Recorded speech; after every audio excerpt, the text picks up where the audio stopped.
अस्सलामुअलैकुम। आज एक नया और ज़रूरी टॉपिक लेकर आई हूँ, घर के कामकाज। घर के कामकाज हमें करने होते हैं और ये सारी ज़िंदगी चलते हैं। सोचा इस पर कुछ लिखकर औरतों का फ़ायदा हो जाए। कामकाज के लिहाज से हम औरतों को 3 किस्म की कैटेगरीज में तकसीम कर सकते हैं। सबसे पहले नंबर पर आती है एक्सट्रीम सफाई पसंद औरत। ये वो औरत होती हैं जिसका घर हर वक्त चमकता दमकता है, बच्चे भी साफ सुथरे और सुगड़ नजर आते हैं। सुबह से शाम तक बस काम काज में गुजारती हैं, कहीं आना जाना भी नहीं करती। और हाँ, ये सबकी पसंदीदा औरत होती है। मगर इस औरत के माथे पर आईब्रोज के बिल्कुल दरमियान में 2 या 3 रिंकल्स होती हैं और सर दर्द की शिकायत होती है और सफाई की बीमारी भी आखिर उसको हो जाती है। बार बार चीज़ें धोती हैं और ब्लड प्रेशर आखिर में उसको पकड़ लेता है। दूसरे नंबर पर आती है बादशाह औरतें। मैंने इन औरतों को बादशाह का नाम दिया है। ये औरतें मेरी फेवरेट है।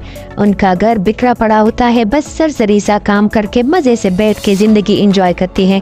ये खाती पीती औरत होती हैं। इन औरतों को कभी कोई बीमारी नहीं आकर घेरती।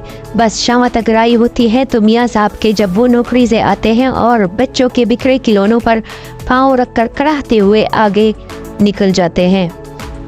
तीसरे नंबर वाली औरतें वो औरतें हैं जो घर के कामों को कुछ खास तरीकों से आसान बनाकर सरंजाम देती हैं, जो फारिग भी होती हैं और काम काज भी वक्त पर करती हैं।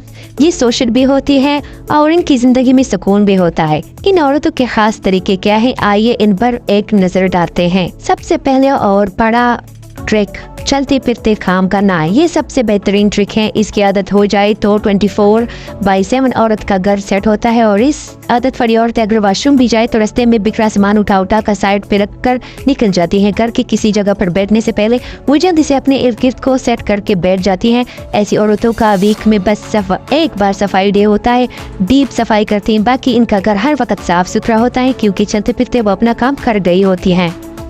नंबर 2, किचन के काम एक साथ करना।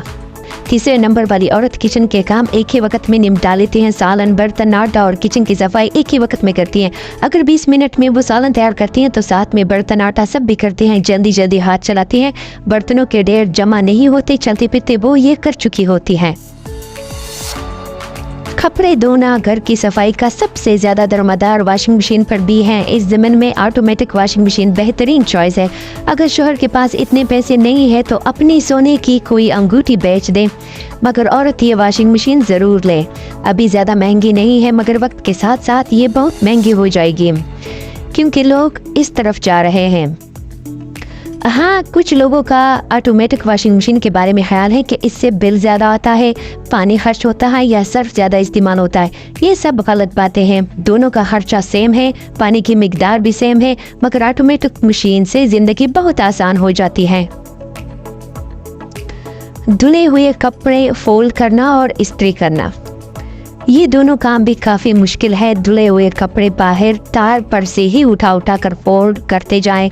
एक तो कपड़ों में फिर से ज़्यादा सिलवटें नहीं होगी और आसानी से फोल्ड हो जाते हैं। फोल्ड कपड़े किसी कुर्सी पर रख के या ज़मीन पर कोई चादर वगैरह बिछा कर रखते जाएं और डायरेक्ट अलमारी में रख दें। इस्त्री करते वक्त किसी बहुत अच्छे दोस्त या अम्मी को कॉल करें, हाल चाल पूछे और आधा घंटा गपशप लगाने के बाद जब आप कपड़े देखेंगी तो आप बहुत सारी इस्त्री मुकम्मल कर चुकी होंगी और थकावट का एहसास भी नहीं होगा। उम्मीद है आपको ये वीडियो पसंद आई होगी। बताइएगा ज़रूर कि आप कौन सी कैटेगरी में हैं। अल्लाह हाफ़िज़।